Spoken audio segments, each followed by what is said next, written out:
This is Elise Gross, and today's webinar we're going to be speaking about asset protection pitfalls. Before I get started, if you have any questions during the course of the webinar, please email at info@assetprotectionattorneys.com. And in addition to that, if you are having problems during the course of the webinar and need assistance technical, give our office a call or email into that email as well. If you're not already receiving our weekly newsletter, please let us know. We'll make sure to get you on that list and have it to you. And if you're interested in any complimentary preliminary consultation with regard to any asset protection or estate planning matters, please feel free to contact us and we'll make sure to schedule that for you. So today we're going to be speaking about asset protection pitfalls. I've been an attorney for over 25 years in South Florida. My practice is, in addition to the asset protection, estate planning, and probate, I'm also an adjunct professor at Florida Atlantic University, where I teach wills, trusts, and estates to the paralegal students. So we do these webinars once a month. We alternate generally between asset protection and estate planning topics. So feel free to just pay attention to our newsletter and you'll see what webinars are coming up. I believe the next one is going to be on June 18th. Topic to be determined, but it should be an estate planning topic. So what we're speaking about today is asset protection pitfalls. What are things that happen when you do an asset protection plan and then you basically jeopardize your plan because you've gone through the trouble of creating one, but then you do some things that mess it up.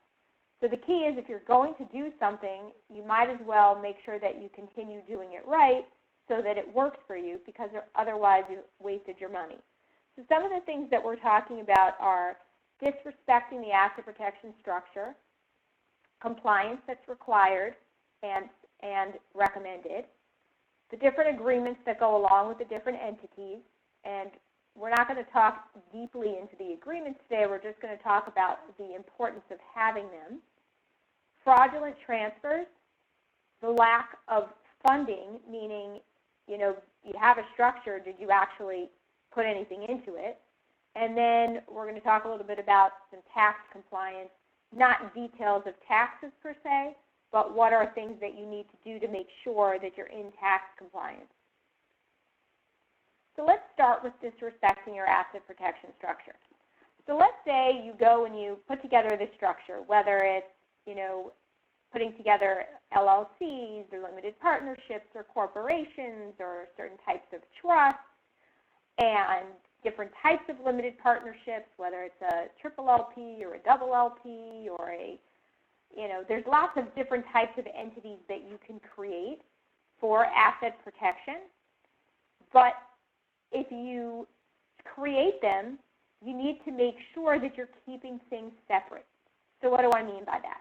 Well, let's say you buy a piece of property, an investment property, and you properly buy it titled into a limited liability company, into an LLC. You then decide, okay, the LLC, I'm not going to open a bank account for the LLC. I'll just, pay the insurance and the mortgage and, all the expenses. I'll just pay it through my personal account. Well, that does not work for you. Number one, your CPA will scream at you because you're messing things up for them and they can't figure out what's deductible, what's not, what goes against, depreciation, all that kind of stuff. Number two, you're potentially saying, well, wait a minute, the LLC should just be disregarded. It's just there. It's really my personal asset. I'm treating it like a personal asset. So if a creditor comes looking, they're going to see that and they're going to say, come on, Your Honor, this is not a business. This is just a name. They just happen to put it in the name of the LLC, but it doesn't really mean anything. And vice versa, if you actually create the LLC bank account and you pay all the expenses that you're supposed to pay, like the taxes and the insurance and the maintenance and the management company and anything that you need to pay for improvements out of that account, great job. But then what happens if you start, buying your groceries through that account or paying other things through that account? So the key is, if it's business, it's business. If it's personal, it's personal. Keep it separate. To further that subject, if you have multiple LLCs with multiple properties, or the LLCs have different types of businesses or assets in them, don't start taking money from one LLC 1 and paying the expenses of LLC 2. That's not going to work. So you must keep everything segregated if you want it to be respected. The key here is, if you're ever sued and you're sitting across the table from a plaintiff attorney and they're going to be asking you questions, you're going to have to tell the truth. You're going to have to tell the truth, and you're going to have to produce documents, which may be bank statements, which may be agreements, which may be tax returns, it could be emails. Whatever it is, there's production. And once those things are out there, then that plaintiff's attorney has all the tools to make these things count against you, so that when they go to the judge and they say, look, Your Honor, I understand that the creditor is saying, well, I have an LLC, there's charging order protection, there's really nothing you can get from me except for if I take distributions from the LLC, you can have them under the charging order. Your Honor, we both know they're in charge. They're not going to take distributions then, and we're going to have nothing. But the reality is they're using this LLC as their piggy bank, or they're mixing it up with other LLCs. So why should we respect this structure? And you have to, as a defendant, you have to be in the best position that you can be in, which is to say, nope, this LLC only pays for LLC expenses. No expenses are paid from my personal account. The next LLC or partnership pays for expenses only for that. And that's going to be your responsibility to be able to truthfully present that narrative as well as the documentation to back it up. Continuing on that line, it's the same thing with distributions and contributions. If you have, let's say you have a holding company, we'll call it a limited partnership for the sake of this conversation. And let's say that limited partnership owns 3 LLCs. And each LLC, 2 LLCs own real estate, and 1 LLC runs a business. So call them LLCs A, B, and C. Well, if LLC C is an operating business, earns a lot of money, and has lots of cash in it, and LLC B has a piece of real property that isn't getting the rent paid because the tenant isn't paying, and needs some improvements and needs some money, well, where is it going to get the money? Well, you might think, I own the operating company, I own the LLC, I'll just transfer from the operating company directly into the real estate LLC, because ultimately it was all going up for my tax return anyway, and we'll pay for the improvements that way. That's a no, because if you do that, then let's just see down the road, you've got a problem on the LLC with the property, somebody slips and falls, they get hurt, they sue.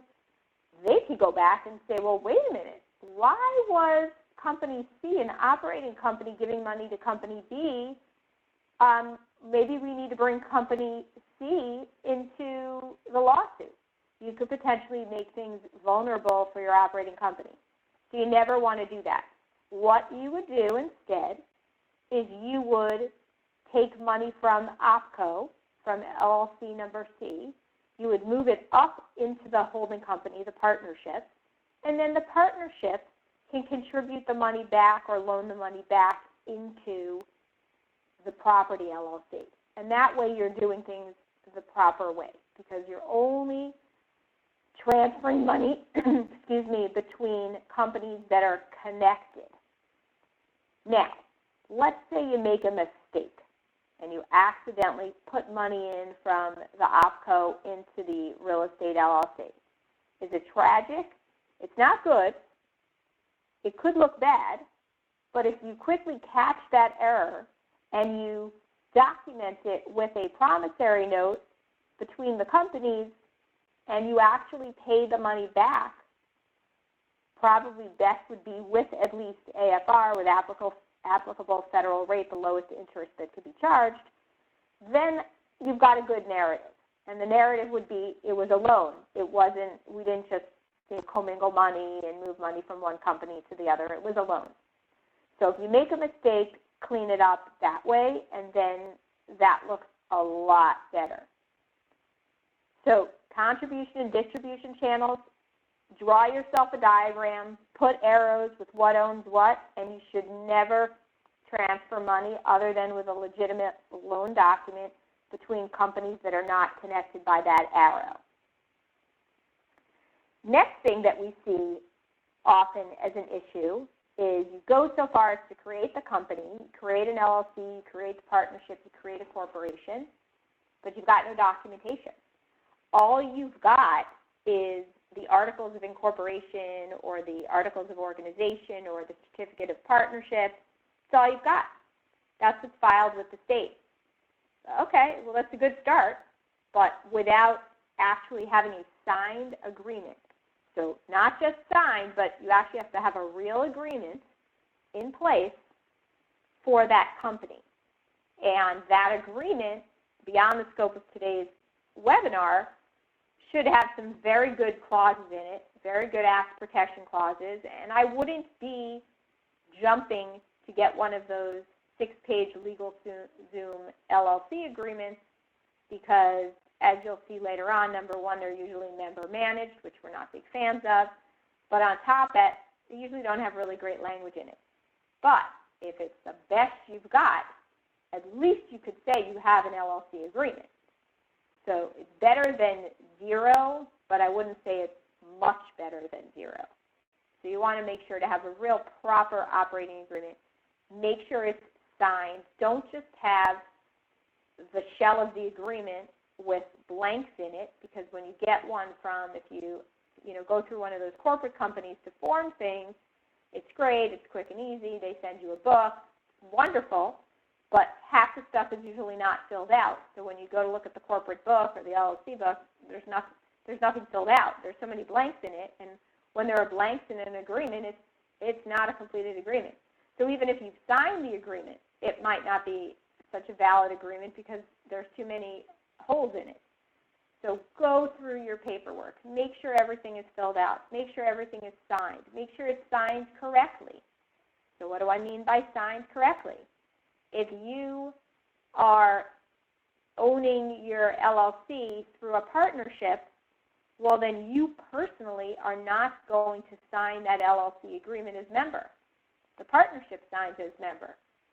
Partnership obviously needs a human being, and whoever is the general partner of the partnership will sign. And if the general partner is also a company, then whoever the manager or potentially managing member of that general partner or president, if it's a corporation, will sign. So you may have layers of signatures. So you have to make sure whoever is signing properly, and what their title is, what company are they representing. So it could get a little bit complicated, but if you want to make sure it's done correctly, you've got to make sure that you've got a good agreement and that the agreement is executed and it is executed by the right people. I will tell you this because I've seen hundreds and hundreds of operating agreements and shareholders agreements and partnership agreements come through my desk. And the biggest issue we see are when we get the agreements in blank, and I have it with trusts also. People always send me the draft. It doesn't do me any good if I haven't seen a signed copy. I don't know that it's validly executed and that it's in effect. So I see that all the time. And I also see where there's multiple signature pages because there's multiple owners, and you've got some signatures, you don't have everybody's signatures. So if you've got, and this is just a, call it a public service announcement, if you have a multi-owned company, regardless of what type of company it is, have somebody who takes responsibility of keeping the documents up to date and making sure that there is a fully executed by every owner and any officer that needs to sign agreement, and that every owner should have a copy of that agreement so that if they need to send it to their attorney or to their bank or whatever it is, they don't have to go track it down. Okay. Lastly, on this one is tax returns. And this is a huge issue because I speak to CPAs all the time after a client does their plan. The good news is when we speak to the CPA during the planning process, or at least right after, we feel confident that the CPA understands what the client has created and who owns what. The problem is sometimes clients don't have a CPA at the time, or they don't get the CPA involved, and then 2 years down the road, they come back for additional work, and it turns out they're not actually filing their returns properly. So, for instance, they had an LLC when they came to us. They owned that LLC 100%. While they're working with us, we transfer that LLC into a new holding company, call it, limited partnership. So now that LLC should be a schedule on the partnership's return, unless it's a multi-member and files its own return, but then the partnership would reflect as the owner. I can't tell you how many times they come back, and they haven't done that. They never told their CPA, so they're continuing to file with their old ownership, which negates the documents that we did, puts a lot of confusion into place, and now you've got tax returns that may or may not need to be amended. It'll depend on whether they want to just say, okay, let's just start fresh and, use a new assignment date. But with asset protection, the longer something is seasoned, the better it is. So they've lost some time there. So if you make sure that your CPA is looped in, that they know the correct information, then we're not going to have that problem. Another issue we have is failing to maintain compliance. Every entity that is created, regardless of whether it's a corporation or a LLC or a partnership, will have a state filing. It doesn't mean that every state requires an annual filing to renew the company, and sometimes they have certain taxes, franchise taxes, whatever it is. They may have reports. Sometimes it's just a fee. Sometimes it's, approving the information. Is it current? Does it have to be changed? So I'm not going to tell you that every one of the 50 states requires it, because I can tell you that I think like there's a state like Pennsylvania requires it for some things but not for others. But it's your responsibility to know about what your requirements are. So if there is an annual filing, make sure you know what the filing is and when it's due, because the late penalties could be very high. Let me give you an example. I live in Florida. An LLC every year has to file, every entity in Florida has an annual renewal. Some are higher than others. The cost of renewing your LLC in Florida is $138.75. Okay? As long as you do it by May 1st. The following, the year after you've created the entity. So if you create the entity in January of 2020, you don't have to do anything May 1st of 2020. Your first renewal would be May 1st of 2021. But that's it, $138.75. All it is confirming. You do it online. You can scroll through the whole thing if there's nothing changed. If you haven't changed your registered agent, you haven't changed your officers, you haven't changed your address. You don't need to do anything other than scroll through, say it's correct, give your email, and pay the $138.75. If you miss the deadline, other than this year because of COVID, there is a $400 penalty.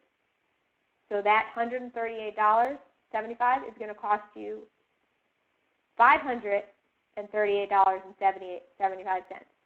That's a huge difference. Okay? So that's a pretty high penalty. Not every state has such a high penalty. Some states accrue interest and penalties. You just have to know. And it's so simple. Just file it, or have your CPA file it, or your attorney, or whomever. We offer management services in our office for many of our clients. We'll have us do the renewals for them. They at least know it's being done and the structure is being kept up. If you don't keep your entity renewed, when you go to purchase or sell assets, you may have an issue because you're not in compliance and technically no one is empowered by the state to sign documents. So it could cost you a significant sum to actually update it. And I've seen this. It happens in real estate all the time. So it's a simple thing. Just make sure to, put a tickler in your system that tells you when to do it. So that's filing reports, annual fees, registered agents. And this is one that's often overlooked. If you create an entity and you create it in a state where you live, chances are you will serve as your own registered agent, or your company will. Registered agent is the person or company that gets the delivery of a complaint in the event of a lawsuit. It does not mean they are a party to a lawsuit. It just means they're accepting service of process on behalf of the company, whatever that company is. So you might be your own registered agent. You may say no, maybe your attorney is your registered agent, but if you live in that state, you have the option. If, however, you create, let's say, a Delaware LLC and you don't live there, well, you need a company to act as a registered agent. So there's tons and tons of companies that'll do that. You engage that company when you create the LLC or the corporation or the partnership at the beginning. The problem is they charge an annual fee. They're doing a service for you, whether or not a lawsuit is served. Doesn't matter. Their name is on there. Therefore, they get a fee every year. If you don't pay them, even if you're paying the state annual fees, the registered agent resigns, then your company has no registered agent and your company is in non-compliance and default. That's the problem. Lastly, we've already talked about tax returns, but there might be state returns, there might be business licenses that have to be obtained. Just make sure that you know what you need to do so that your company is, or whatever you're creating, is respected as its own entity, has all its licenses, has all its returns filed, and is in complete compliance with the state. We talked about this a little bit ago, the proper agreement. Every company needs an agreement. Now, if it is a corporation and you are the sole owner of the corporation, you generally don't see a shareholders agreement or bylaws, but it is not a bad idea to have them. For instance, today I was opening up a bank account for one of my companies, and they asked me, if it's a corporation, for the shareholders agreement and bylaws, and I said, it's a law practice. I'm the only owner. So I have bylaws, but I don't have a shareholders agreement because who would that be with? Just me. But it's certainly not a bad idea to have. If it was a different type of company, I would probably still have a shareholders agreement. With an LLC, it's a little bit different. Even when it's a single-member LLC, I still always do an operating agreement. It doesn't really matter to me whether it's single or it's multi, and I don't know why we're much more focused on the LLC, but I think it's because there are provisions that can be put in the operating agreement of an LLC that can really override the defaults under state law and really improve the protection that an LLC has. With a corporation, you're not really going to gain much in a sole shareholder agreement. But in an LLC, you can actually not necessarily write the law, but you're going way above what the statute allows you legitimately. So an operating agreement is a very good idea. Trust, obviously trust should and are almost 99% in writing. Trust agreements can vary from, I've seen 2-page trust agreements, I've seen 102-page trust agreements.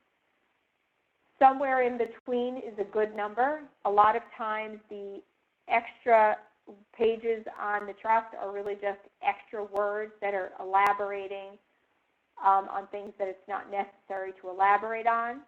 Call it charging by the word. I don't know. But somewhere in between is a good number, and it depends on what type of trust you're doing and what the provisions are as to really how long it should be.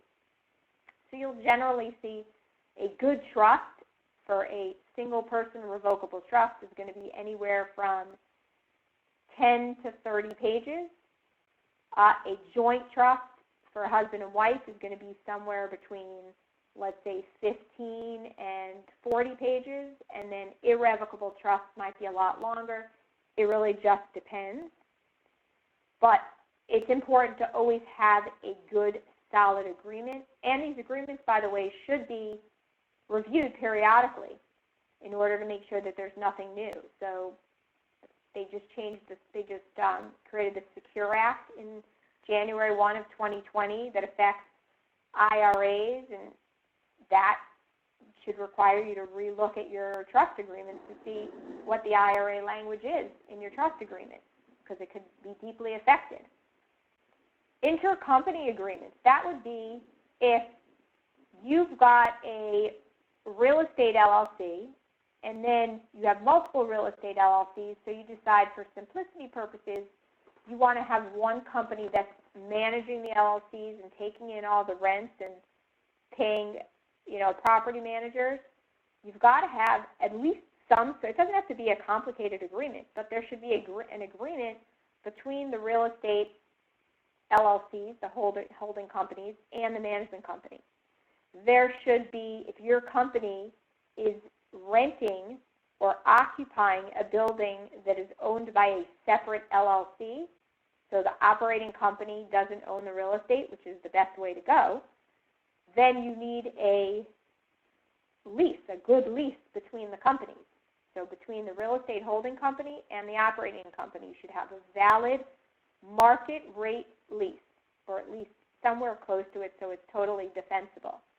And you work that out with your accountant, because sometimes the accountants like the leases to read in certain ways. There are some tax benefits, so you want to make sure, run it by your accountant. Normally you probably wouldn't think of that, but I've worked with accountants before on clients who have a separate company that owns the real estate and then a separate operating company, which, by the way, as I said before, is the proper way to do it. It's to segregate.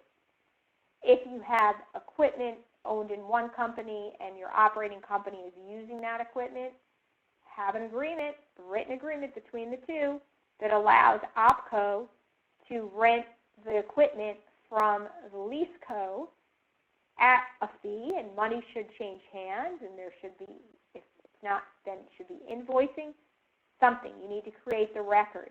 Remember, it's the oral narrative that you're presenting if you're sued, as well as all the written documentation to support that narrative. Fraudulent transfers, I'm not going to spend a tremendous time on this because we've had separate webinars on this subject. The idea behind a fraudulent transfer is, did you transfer from either yourself or an existing entity to someone else or another entity, whether or not you own it, any asset of value that then puts you in a position where you can no longer pay, where you cannot pay creditors? There's a lot of material in between this. There's questions of, some states look at it as, what was the intent? Did you have the intent to hinder and defraud your creditor? Did you have the creditor, was it future potential creditors? Was it an existing creditor? Who is an existing creditor? If you have a mortgage on a house at the time that you create an LLC for your business and transfer in $100,000 to seed that business, even though you're paying your mortgage on your house, does that transfer to your business from your personal assets? Is that a fraudulent transfer because you already had a creditor if that's the only money you have, because you're using all that money to fund the business? There's a lot of gray area. There's a lot of things you need to look at. There's a Uniform Fraudulent Transfer Act. It's in some states. Some states have a modification of that. You have to look at what law is even going to be applied. Is it the law of the state that you live in? Is it the law of the state that the company is formed in? Where is it operating? There's a lot of different areas there that are beyond the scope of today, but keep in mind, anything you transfer from you or a company you own to someone else or something else has the potential for being a fraudulent transfer. So just be careful what you're transferring. If the best thing you could do is to transfer for value, is to have company B buy whatever it is from company A, or have an agreement that says that your physical labor or you're putting work into it and you're putting in sweat equity. So something that shows in writing that there was some sort of value transfer, and that really helps with the fraudulent transfer. Another issue you might have is if you go through all this and you create all these layers of protection and it's really fabulous, but then you don't do anything. And I've had this happen 100 times, where a client, they go through this whole long process. We set them up with this really great plan. We integrate the estate plan into it, and then months later, years later, they come back and we're evaluating things, and we said, but I don't understand. You had this asset. How come it's not in the LLC we created for you? Well, yeah, I never got around to it, or I forgot, or I didn't understand. Lack of understanding is not an excuse. Call your attorney who set it up for you. Have them explain it to you. If you didn't get it the first time, get it the second time or the third time. But understand what it is that you're setting up, because if you don't do the funding, then what have you truly accomplished? We see this with the real estate LLCs when they don't transfer in the real estate. Oh, well, we set up a bank account. We're just paying the bills through there. It's great, but it doesn't own the property, so what have you accomplished? Or we see it a lot with international. A client sets up an international trust. If they don't put anything in it, yes, it's there as an insurance policy, but if they haven't funded it, then you don't have real protection there.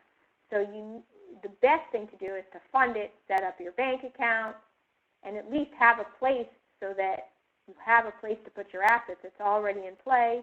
With the international, it's very hard to get accounts set up, so you don't want to leave yourself in a position to have to set up an account when you have a problem, because they may not set it up for you then. If you're dealing with ethical companies like we do, when there's an issue stateside, they may not want to set it up for you. So you want to make sure, let's be proactive. That's the whole key with asset protection. You're proactive, and you make sure to implement everything in your plan and keep everything up to compliance. Now, ignorance of state exemptions. So every state has some financial exemptions that are available to domiciliary people. So if I live in a state, then I can take advantage of my state's exemptions. And the exemptions may be different for and not for, if there's bankruptcy or non-bankruptcy creditors, but every state has exemptions. Some states are great, Florida, Texas. Other states, not so great. So you want to know what your state's exemptions are. If you look on our website, assetprotectionattorneys.com, on the left there's a tab for financial exemptions. You can see, broken down by state, what the different exemptions are. So for instance, Florida and Texas have the best homestead. I'll tell you Florida because I know it best. If you're a domiciliary of Florida, you own a piece of real estate, you live in it, that is your home, and it's your home for, solidly more than 183 days in a year, then once you've owned that house for 40 months, 3.5 years, the only creditors who can even lien the house are your mortgage company for that house, property tax collector, your homeowners association or condo association, arguably the IRS, and if you've done work on that property and not paid the person who did the work, like build the pool or fix the roof, They're the only ones who can file a lien. If somebody else tries to file a lien, sure, the clerk's office will probably file anything, but it's not attached to the property. So if you go to want to sell that house, it's not going to attach because it's your homestead. It's very solid. Other states have like a $10,000 or a $15,000 homestead exemption. That's nothing. So that's just one example. Retirement. Often, retirement plans are 100%, as long as they're qualified plans, or official retirement plans, not just a bank account or brokerage account that you have in your mind that's there for retirement, but the ones that comply with some sort of statute. Often those are 100% protected before you start taking them out. Some states, they are not 100% protected. Some states only protect up to a certain amount. Sorry, that was the thunder. Okay, then there's life insurance may or may not be protected, the cash value, wages in certain states, and then there's this thing called tenants by the entireties, which is the way spouses can own assets in states that recognize tenants by the entireties, which essentially means the creditors of one spouse can't attach property that's owned as tenants by the entireties with the other spouse. It's only the joint creditors that would be able to get at it. There's about 25 states that have tenants by the entireties. Some states may just be for real property or personal property. Other states, like Florida, are for both, which is the best you can get. Again, on our website, on the AskProtectionAttorneys.com, you can see a list of tenants by the entireties. There's a hyperlink for that. Asset protection and divorce. Can you protect against divorce? Sure, if you've got a really excellent pre- and post-nuptial agreement. Otherwise, other types of asset protection can be helpful, but don't expect asset protection to completely protect you against your spouse if they divorce you. There are too many laws in every state that protect spouses in divorce from being able to take property away from them. So whether it's alimony or maintenance or it's just an equitable distribution of property, don't rely upon an asset protection plan to completely prevent you from losing money in divorce. I would start with a really solid, well-negotiated pre- or post-nuptial agreement, and then you can make sure to do your protection before the divorce, at least some of it, at least a good starter plan, and then reference those entities in your pre- or post-nuptial agreement so that they become separate property. But there's really, in my opinion, no substitution for an excellent pre- or post-nuptial agreement. We can, you can tweak your asset protection to help you in a divorce, but it is definitely not going to be the be-all, end-all to, fully protect you in a divorce, especially since when you deal with family law attorneys, they've got their own way of doing things. There's really no way of knowing what's going to happen in that courtroom. It's kind of like the people's court. It's generally pretty shocking what happens in the family law courtroom. Things that you would never expect to see, you'll see them. So I would go with the pre- or post-nuptial agreement, combine it with an asset protection plan. Generally, a good idea is to do that before you get married, the asset protection plan. But if you don't, that's okay. Just make sure that you're respecting the prenup or postnup when you do your asset protection plan. Okay. Member-managed versus manager-managed entities, and usually that's an LLC. So we're much in favor of manager-managed LLCs because they create a better flexibility for the entity and generally better privacy. The reason I say that is that when you have a member-managed LLC, you have to be careful who are all members managers. Do all members have the right to sign on behalf of the company? Sometimes you don't want the members to be able to sign on behalf of the company, but the operating agreement is unclear as to who truly can sign. Is there a, is there a general manager? You have to have the operating agreement be extremely specific of what things are voted on by members, what things are voted on by managers, what things require majority, what things can be signed by one member. You just have to be very meticulous about it. With a manager-managed entity, a member could still be a manager and run the company, but when the public looks at who runs the company, they can't be sure whether that manager owns anything. So you're creating a barrier to public knowledge. So for instance, if you're in Florida and you've got an LLC, if it's a manager-managed LLC, then the manager is listed on Sunbiz, which is our corporate website. And when I look at that, I see the manager. I have no idea who the members of that company are. So while that manager may be a member, while that manager's company may be a member, I have no idea. Whereas if, let's say I think it's in Arizona, the same situation, they make you list the members. So you've got to see what your state is looking for, because there are ways that we can get around that as well. I think that might be a slide coming up shortly. So let's move on from that, but manager managed is better than member managed because it does create better flexibility and creates more privacy. And someone just sent me, someone who's a life insurance professional, we're going to get back to you on that. Okay. Okay. Failure to file the tax returns. So before we talked about actually making sure that returns are filed with the proper information. So this is just an extension of that.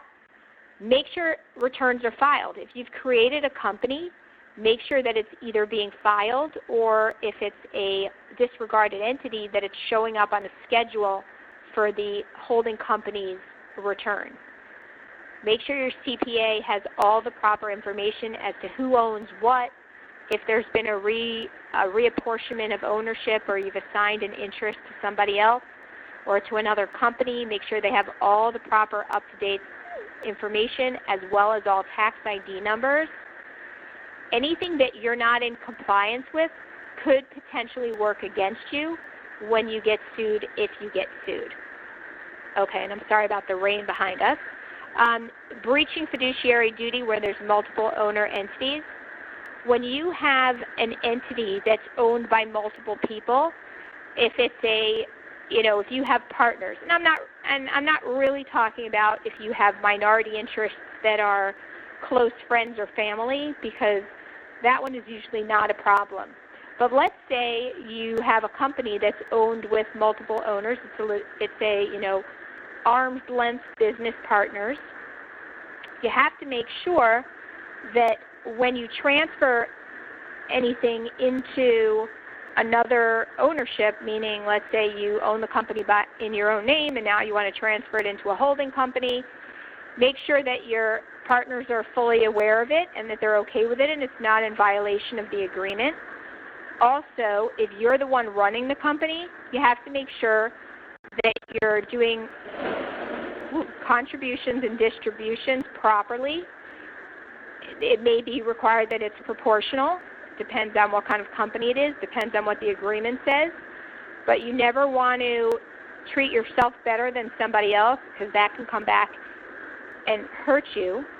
And you want to make sure, if you're changing the ownership, if you're setting up a structure to protect yourself and you're transferring your ownership from your company or from another LLC or another partnership into something you've just set up, that you're not triggering a sale, a taxable sale. So when we try to do things, we try to do it tax neutral, but that's why the CPA always needs to be involved, to make sure that there's no taxable event. Quickly, I want to run through what's a risky asset that should be protected. Real estate, especially investment property. Your primary residence, you're probably not going to do anything with because there's too many tax implications for moving it into a company. That's something you can look at as an individual basis depending on where you live and what your homestead is and, what your tax situation is. Boats, planes, ATVs, anything that can produce a liability because somebody is driving it should go into a company to reduce your liability. With that said, keep in mind that if you're driving something, the owner and the driver will always be sued. So if you are the owner and you're not driving it, then you want to make sure to put it in a LLC. If you have a boat and you lend it out to friends, please put it in an LLC so that if your friends are driving it and they have an accident, the LLC is going to be sued but not you unless you did something negligent. Same thing with real estate, planes, anything that you have with joint ownership. You probably don't want just in your individual name. You may want to have some sort of holding company for that. And certainly an operating business should be in a protective entity, not just in a straight corporation. Okay, why do we treat the risky assets differently? Is there a risk that the asset could lead to a lawsuit? So that's one of the reasons. So that boat, that plane, almost certainly could lead to a lawsuit. Somebody gets hurt, that's going to be a lawsuit. So you don't want to be the person that's going to be the defendant in that lawsuit. And don't ever mix them up. So don't put your boat and plane in the same LLC. If you have two small boats, I guess you could consider it, but the truth is they're each really, it doesn't matter what their value is, it's still going to be a liability asset. I probably would separate them out. Some strategies, looking for setting up LLCs and partnerships in states that have charging order protection, especially states that have exclusive charging order protection. Let's see, decision to defer distribution. Setting up partnerships where it's a limited partnership and there's a general partner, the general partner being an entity and the entity being controlled by you, where you can decide whether or not distribution should be made. So you control basically the whole thing. So if one of your owners gets a charging order against them by a creditor, you just don't distribute.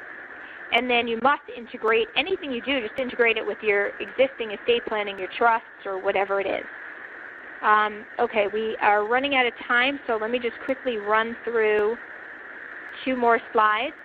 Using a conduit. So before I mentioned to you that a state like Arizona lists the member online. When it lists the member online, that means that if you set up a company, you set up an LLC, and that LLC is owned by your limited partnership. And that limited partnership owns 10 other LLCs.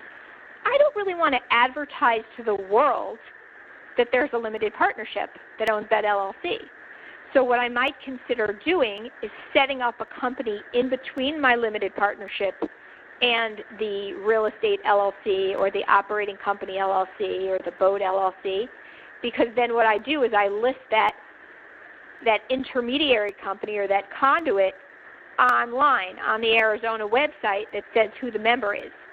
And then furthermore, I can create that conduit in a state where, if you look it up in that state, nobody knows who owns that. So there are ways for privacy to use a conduit.